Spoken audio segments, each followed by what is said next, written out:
Welcome to the talk show Promising Bangladesh, sponsored by Crown Cement, and this is being anchored by me, Sinha M.S. Sayeed.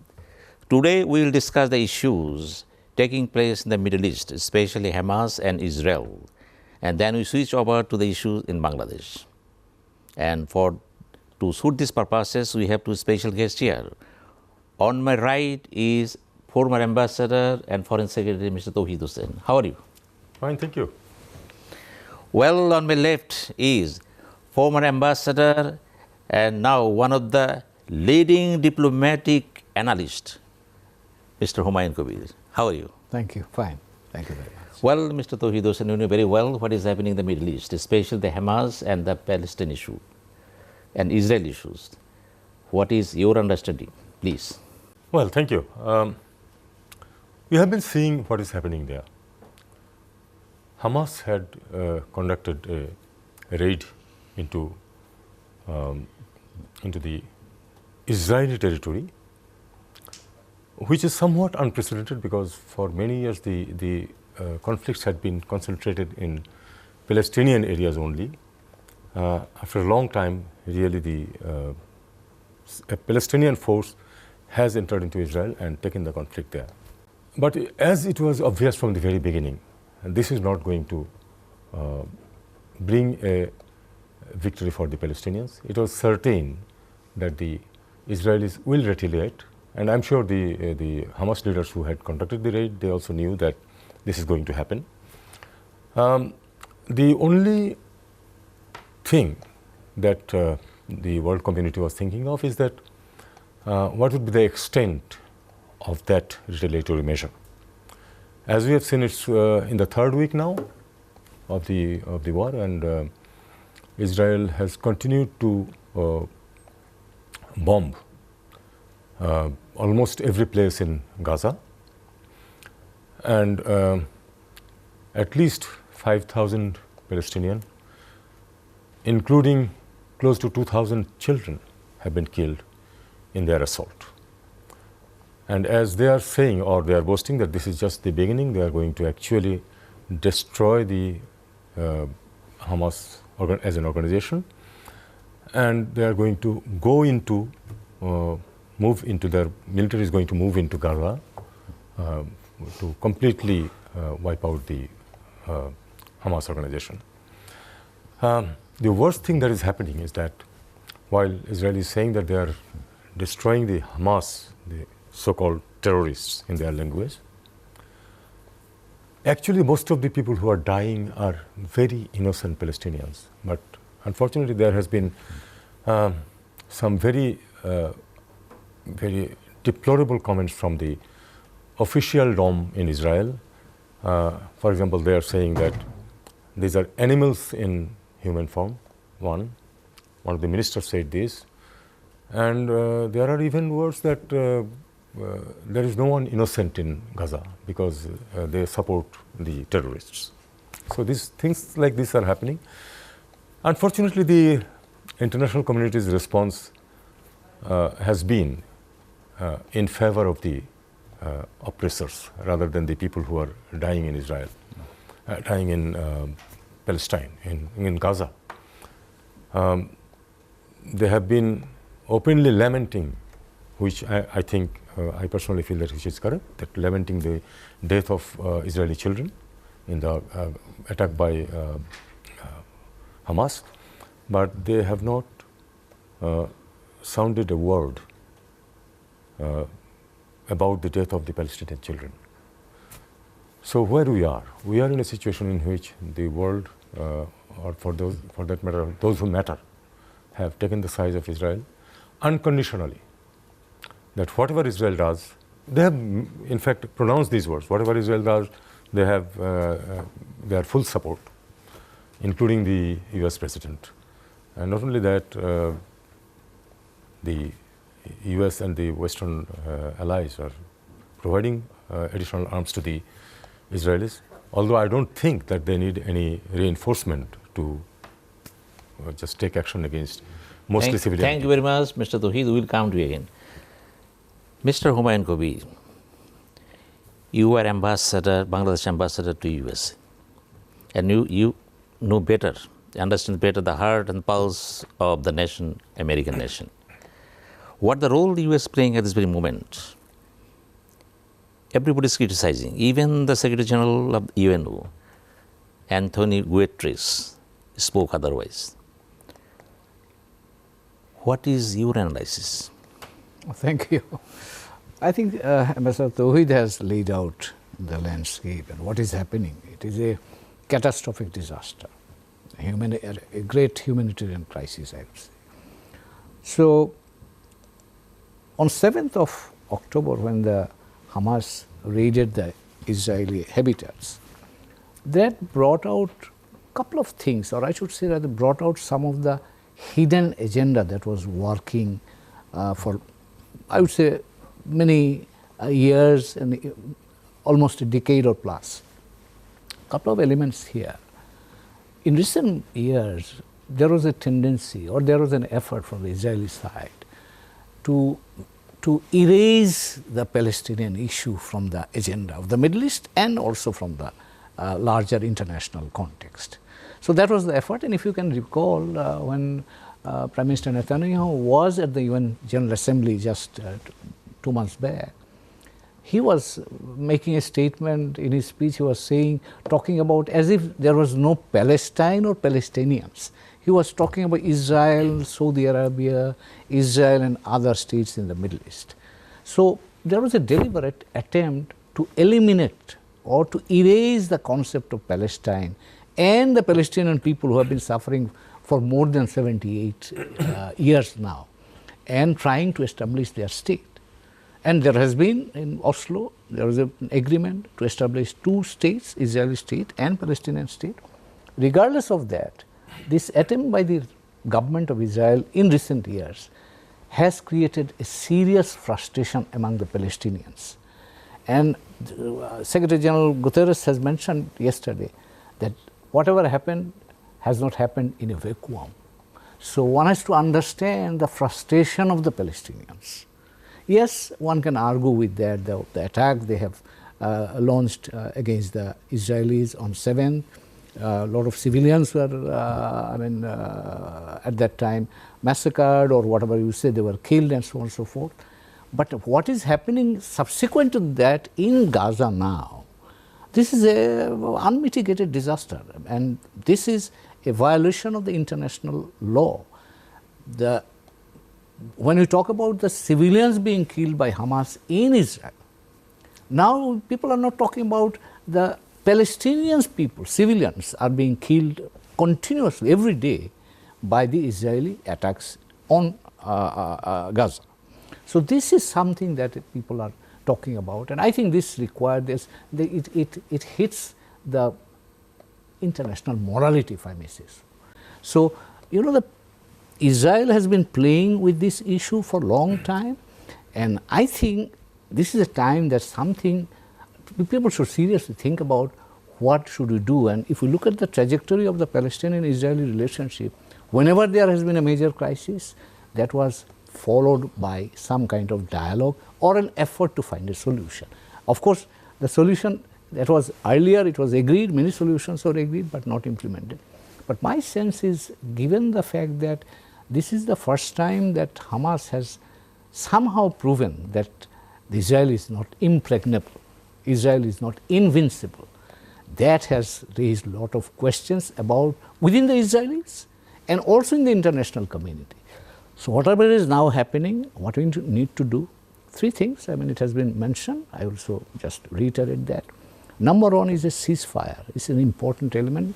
Secretary General Guterres also mentioned humanitarian ceasefire, continuous supply of humanitarian materials for the disaster-stricken people, and then perhaps we can think about, and now everybody, the international community has to take a serious step, because if this conflict is not contained now, then it might spread in the region. And we are seeing Iran is threatening that if ground invasion takes place on Gaza, Iran could get involved. Hezbollah is on the other side of Israel, is firing, and there are exchanges.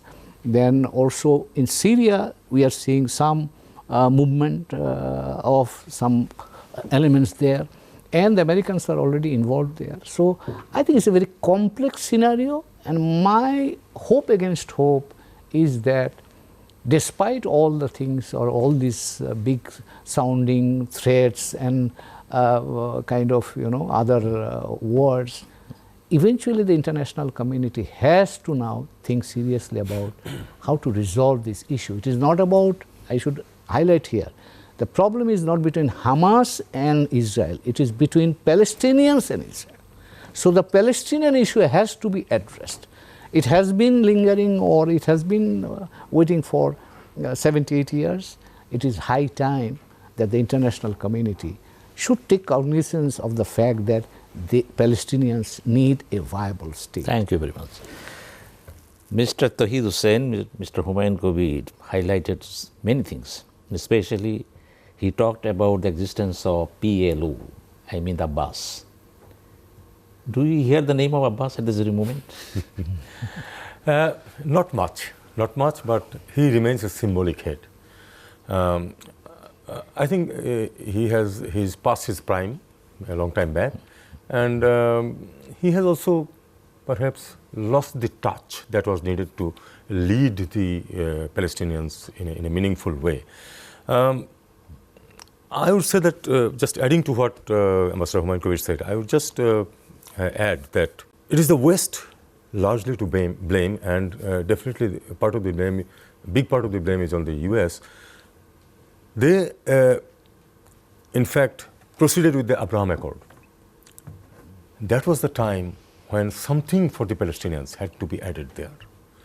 Not a word, as we have all seen, and he has mentioned that, as if Palestine didn't exist. As if Palestine didn't exist. The Arab countries who were normalizing with Israel within the Abraham Accord and being, goaded, sponsored by the Americans, that also had nothing for the Palestinians. Now, I sometimes say this, that, look, the Palestinians and Arabs, they are Arabs. It is the responsibility of the Arab brothers to look after the interests of Palestine. But look, none of the countries, not only which have gone into the Abraham Accord, the two countries, and they're trying to bring in Saudi Arabia into it, but no other countries. Say Egypt, the most powerful of the Arab countries, the largest and most powerful, they are almost with Israel. It has also been said that Egypt was actually giving some intelligence to the Israelis, and they did not really take cognizance of that something was going to happen. Now, if the Arab countries are in favor of, are in cohort with Israel and not looking after the interest of Palestine, then who will? Why should the West bother if none of the Arabs are concerned about this? The only thing is that, as has been already said by Ambassador Humayun Kabir, this will settle down someday. Well, nobody thought that it will continue for 3 weeks, but it has, and maybe there will be some more weeks when it still goes on, and some more killing of the Palestinian children and women. And then someday the dust will settle. And maybe after that, some sort of dialogue could start, and the West might also think that just bringing in Saudi Arabia into the Abraham Accord may not be enough. Maybe something has to be done for the Palestinians also. And if that happens, the sacrifice of the Palestinians in this horrendous massacre might bring some meaning. One thing which the Israelis are hoping, or at least pronouncing, that they are going to finish off this Hamas as an organization, I don't think that is possible. They can decapitate, they might be able to decapitate the organization, but these are such organizations which, if one man just disappears, someone else will take that place, because the reason for their struggle remains. As long as there is some semblance of justice for the Palestinians, and at least an arrangement under which they can live as human beings. They are not living as human beings. Even in the West Bank, there are hundreds and hundreds of blockades. you know. You want to go from one village to the other, you have to pass through a number of Israeli pockets. Well, thank you very much. We will come to you again. Ambassador Humayun Kabir and Ambassador and former Foreign Secretary Mr. Touhid Hossain. And they were talking on so many things, especially they went into the very deep of the whole thing.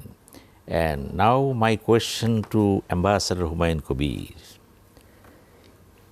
It is connected with the religion or the mere political game in the Middle East? This is essentially a power game, and religion is a justification for that. So my sense is that Israel thought, after winning a couple of wars, they thought that they are invincible. Their military might cannot be dented.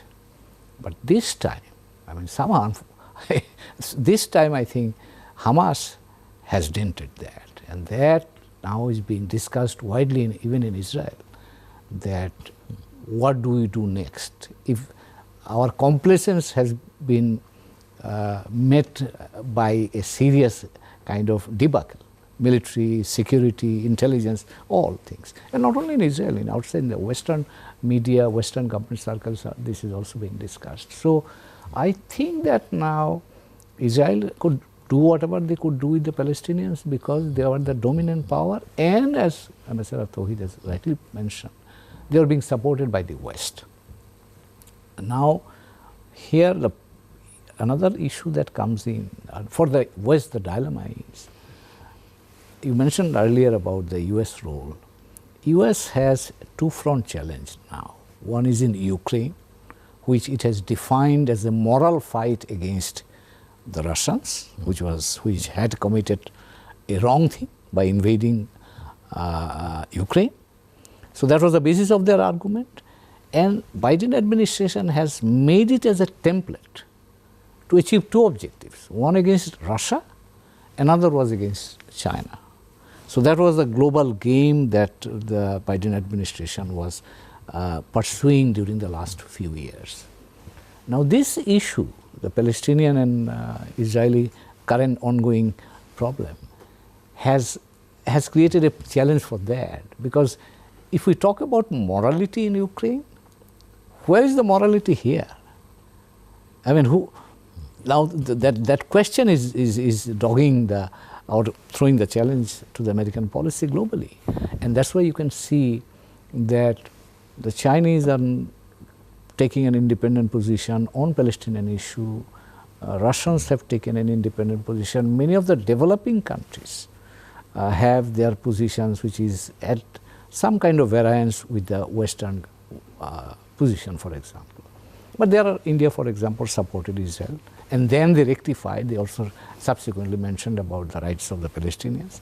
So this is a very complex kind of global scenario that is now swirling around, and I think, again, I would go by what Ambassador Touhid has said, that this is perhaps some soul searching is now taking place. As I have been watching or reading materials from the Western press, a lot of people, even in Israel, the day before yesterday, one lady was released as a hostage, and she is a peace activist, by the way. So there is now discussion within Israel itself that can we go like this, or we should think an alternative. And that alternative is, as Mr. Touhid has said, an alternative is a just alternative. We live as an independent country. The other people have the same right to live as independent country in peace with Israel. That's what it is. But I think Israeli domestic politics has radicalized the whole process, and that's why during the last few years, and Ambassador Touhid has rightly said, Abraham Accords, and now they are trying to open up a relationship with Saudi Arabia. So they thought that this would be the panacea for the Middle East problem or Palestinian problem. But everything has now been in tatters. So they have to rebuild their thought process and find out a solution. And my sense is that, although as Mr. Touhid has rightly pointed out, now conflict is ongoing, raging. Once it settles down, perhaps I think some movements that we are seeing, for example, ground invasion has been delayed because the Americans American President Biden, many Western countries, British Prime Minister and others are prevailing on Israel, saying that don't go into that, because President Biden has told them that we had made a mistake after 9/11 by invading Iraq and Afghanistan and spent $8 trillion and blood and sweat, and then came out without any tangible success.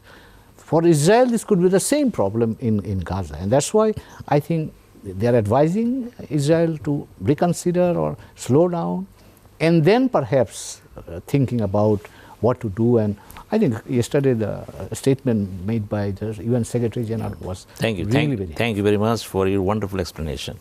Mr. Touhid Hossain, you are the Foreign Secretary, and as a Foreign Secretary, you have in-depth study everywhere. You are sitting in the chair of the Foreign Secretary. You have seen from different perspectives. Do you find any basic difference between diplomacy and hypocrisy? No, let's not say that. Let's not say that. But actually, the old formula was that the job of the diplomat is smiling and lying. I don't think that prevails these days, because access to information has become so prevalent that everybody knows everything today. Say, 30 years back, it would have been very difficult to get the pictures of what's happening because of the Israeli bombings. Now, it is almost, live. The moment they're doing it, everybody is looking at it. Now, if this number goes on increasing, and the politics as a whole in Israel has become more extreme, as we can see that a man like Netanyahu has ruled Israel for the longest period ever. So this is a bad omen, I think, and I don't know exactly how the international community is going to handle this, because they have given Israel a free hand to do anything. Thank you very much. Ambassador Humayun Kabir, Mr. Prime Minister of Israel, Mr. Netanyahu was against Oslo Accord. You know very well. And what he is playing today is very dangerous for all the nations in the world. Yeah. Do you sense any escalation of war involving China, Iran, Russia and Western Bloc headed by USA? Well, there are speculations that is a possibility, but my sense is that everybody understands the value of restraint, and that's why President Biden flew to Israel. It had two messages, simultaneous messages in my view. One was he wanted to show his solidarity because of the Jewish votes in the US in the upcoming election. That would be a very important lobby group and vote bank. So he wanted to encash on that. So it's a domestic politics plus showing solidarity with Israel. But also we must not underestimate the fact that he must have counseled Israelis that be cautious, don't go into Gaza, and as we know already, he also persuaded Israel to open up this humanitarian corridor through Rafah, what we are seeing for the last 2-3 days. Israel was adamant, still adamant, they are not allowing fuel, for example. But the opening has been done during President Biden's visit in Israel. So you can see that they understand, and if you look at I was just reading the American journals, those who fought in Afghanistan and Iraq, they are openly saying that don't go into Gaza, because if you go there, it would be a 10-year-long war, and Israel cannot sustain that. Americans could, because America had a lot of money. They spent $8 trillion in these two places. Israel doesn't have that capacity. And not only that, it might ignite further. For example, Hezbollah is reportedly being supported by Iran. And if there is a incursion or land incursion in Gaza, then things could heat up on the northern side, meaning that Hezbollah could activate. If Hezbollah activates, Iran could come on the tail. So that could be, and Syria, there is an Iranian presence in Syria also. So my sense is that, and one, by the way, I should also mention, one General Kennan, or his name, is a Marine general who was commanding forces in Iraq and also in Afghanistan. He has been embedded within the Israeli military. And my sense is that he will support, but at the same time exercise some restraint on the Israelis not to go into Gaza as in their land incursion, because that will be disastrous for them, and that will have the potential to expand the conflict on a larger scale. Thank you very much. Mr. Touhid Hossain, Mr. Ambassador Humayun Kabir, very much optimistic about the future of the nation and the future of Israel and future of Palestine and the Middle East. Because he is a diplomat. As a diplomat, you always foresee what is the positivity. I personally, I am also optimistic to the extent that a wider war will not take place, because everybody knows that you can go in, but coming out is always a difficult thing. The Americans have learned the hard way. Israel so far has not learned it in that way, but then they have had limited wars and then retreat. So I think the thought of wiping out someone or some group is not an easy thing these days. And Israelis, I don't think they can afford you see, Gaza is not a spread out, sprawling village sort of place. It's a very concentrated area. So if you go into it, it's going to be an urban war sort of thing. And in an urban war, an infiltrator or a attacking force is never at an advantage. It's always the advantage of those who are staying there. So you kill people, but then you cannot, definitely, they will not have support of even the US if they think that they will kill all 2 million Palestinians. That they will not do and they cannot do. So that will be a protracted war, and then, as has been rightly pointed out, they cannot afford to continue that for years and years. That would be too much for Israel. So I am optimistic to that extent, but yet I am not very optimistic about an imminent solution to the real problem. You see, the solution is very simple. The occupation must end, and maybe under certain conditions, maybe the Palestinians will not have the equal rights and opportunities as the other state has. For example, if it is a demilitarized state, which means that Israelis can have the arms and they cannot have the arms. That sort of discrimination could be there, but then at least something has to come up where they can go about their life as a normal people anywhere else in the world. And unless that happened, and I don't see that happening immediately. You see, Oslo Accord is already 32 years old. And 2 prime ministers of Israel, one, Rabin, he was shot in broad daylight. Because Rabin was not a dove, he was a hawk himself. But he understood that, forget about the Palestinians, for the security of Israelis and Israel, you need to solve this problem. That's why he proceeded in that direction, and he was shot. And unfortunately, it should have been such that since he has been shot, the popularity of his group should have come up, but it actually went the other way around. That is the bad thing. Equally, the other Prime Minister, Ariel Sharon, the villain of Sabra Shatila, he even realized this. Unfortunately, he went into coma. So any Israeli Prime Minister who has tried to resolve the issue, who had the clear understanding that for security of Israel, you need to resolve this issue finally. Unfortunately, among the ultra-right, there is a notion of perpetual war. Among the ultra-right, there is a section who think about perpetual war, and that is a dangerous thing. Well, Mr. Touhid Hossain, you spoke very well, and as we have to go for a short break. And you are being the talk show sponsored by Crown Cement, and we are having talks with 2 giant diplomats in the history of Bangladesh, and they are Mr. Touhid Hossain and Mr. Humayun Kabir. And it is known to all, when they talk, they speak, they assert, it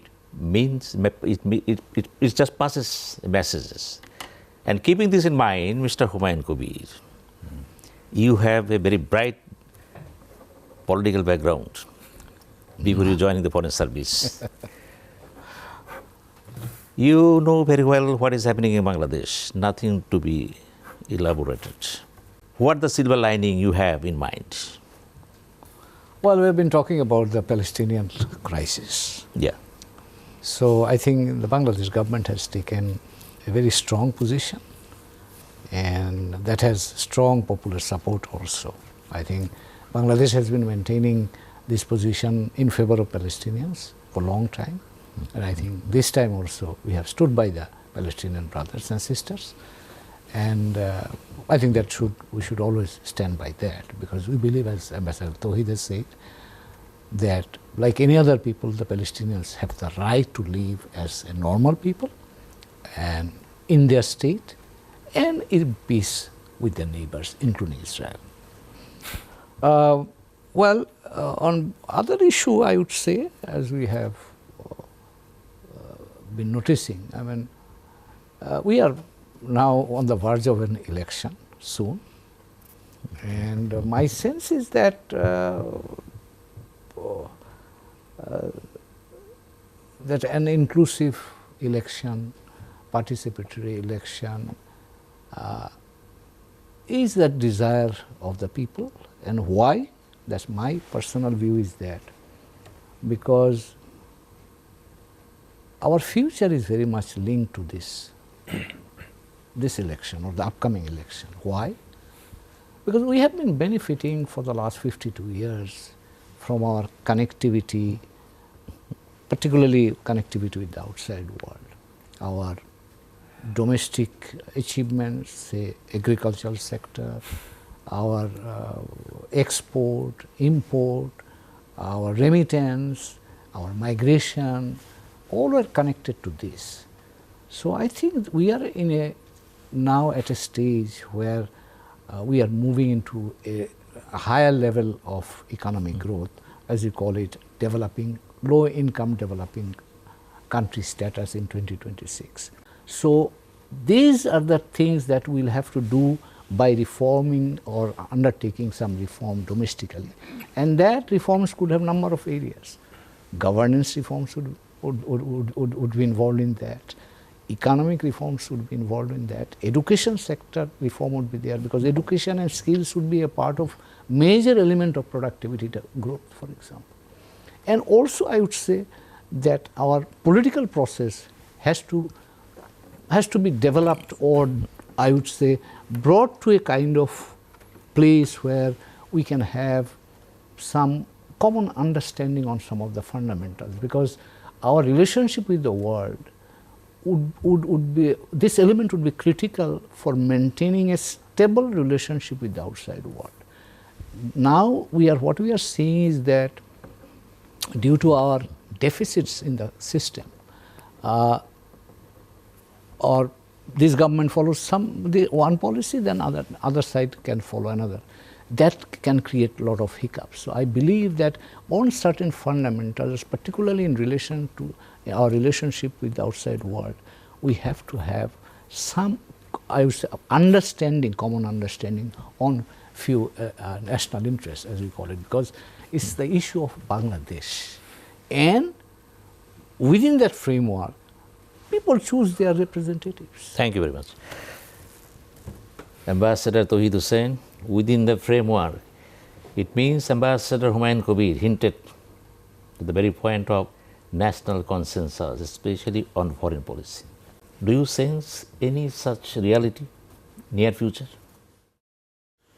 You see, a most regrettable thing that's happening is that we have not been able to decide how elections will be held. We are 52 years into our life as a nation, and people like us who have seen politics for the last, at least for 30-35 years, very closely, we thought that in 1991, we thought that at least we have resolved one issue. Well, election is not democracy. Election is a precondition for democracy. Now, 1991, we thought that we have found a way in which free and fair, credible, and participatory elections can be held. Unfortunately, in the last 30 years or 32 years, every government in power has tried to manipulate that in their favor. Now, I don't think we can afford to have these perpetual conflicts for how elections will be held. There are much bigger issues which Ambassador Humayun Kabir has mentioned. How do you give attention to those when you are fighting over how the next elections will be held each and every time? We must settle this issue once for all. And we must find a way in which really free and fair elections can be held. Unfortunately, Mr. Humayun Kabir can contradict me if I am wrong.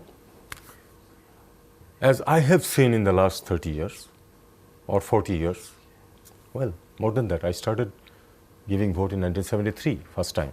They perhaps in 1970. From 73 to 50 years almost.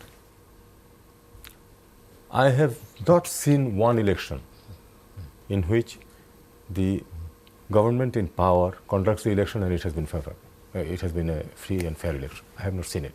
I don't know how this will happen. It's the politicians who will decide and who will make a mechanism by which this can be done. But I, as a citizen, want to see an election in which people can vote freely and their will is respected.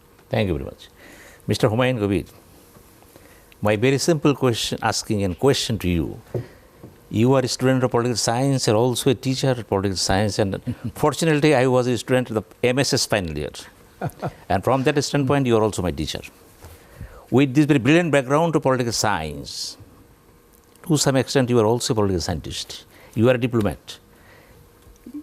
So what are the solutions? Because caretaker government and non-caretaker government, violation of the constitution, break of the constitution, all are the musical words. How this problem can be solved? You just have a conclusion from your own understanding, please.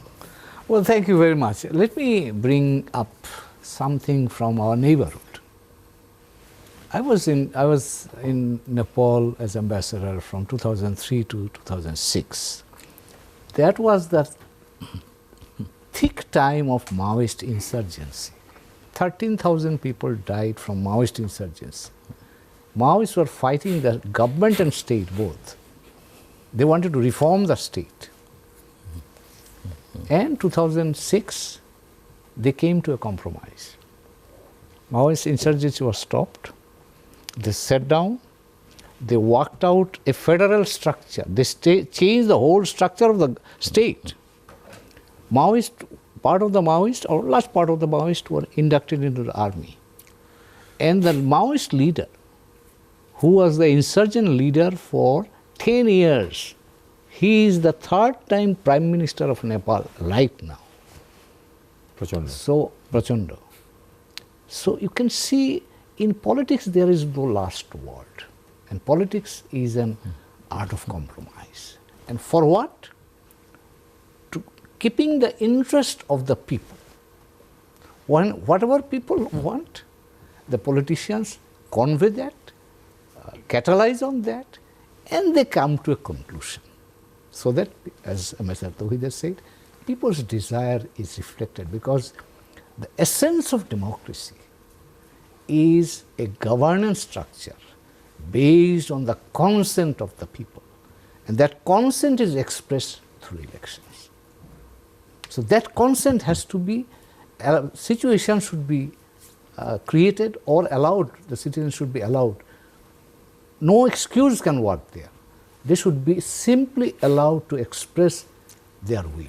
Thank you very much. That is the essence of any democratic state. Thank you very much. Clear it is. Ambassador Touhid Hossain, what is your message? 2 minutes only. No, I am really not in a position to give a message on these issues. As I said, that overall message. The politicians will have to decide how they are going to develop a mechanism by which the people can express their will and that will is respected. If that is done, I think we are happy. Let me tell you one more thing, if you allow. Bangladesh, we have achieved, or we have, achieved many things by our common endeavors, collective endeavors, I should say, on the economic front, on the social front. I think it behoves on us now to demonstrate that we can do something extraordinary also in the political realm, because this is where I think there is difference. But politicians, you can see from all political parties, affiliations, they agree on the fundamentals of economy, on the fundamentals of social arrangement. Why not here? And if you can do that, you would be landing up in graduation with, I would say, high note. Well, thank you very much, Ambassador Humayun Kabir, and thank you very much, Ambassador Touhid Hossain. Well, we are about to end, and before ending this talk show, I have to summarize the talks took place here. Well, viewers, the two speakers spoke very well, and they are very much high of the conclusion of the crisis in Middle East, Hamas and Israel. At the same time, they are very much optimistic about the positive solution in Bangladesh. What will happen? They are not in a position, willingly, unwillingly, to draw a conclusion. And this is called diplomatic approach. And they believe it. And I also believe the diplomats should speak diplomatically. They should not pose their affairs into the affairs of politics. And for us, these very discussions is a light to go ahead and let us think in this way. And thank you very much. We'll meet you again.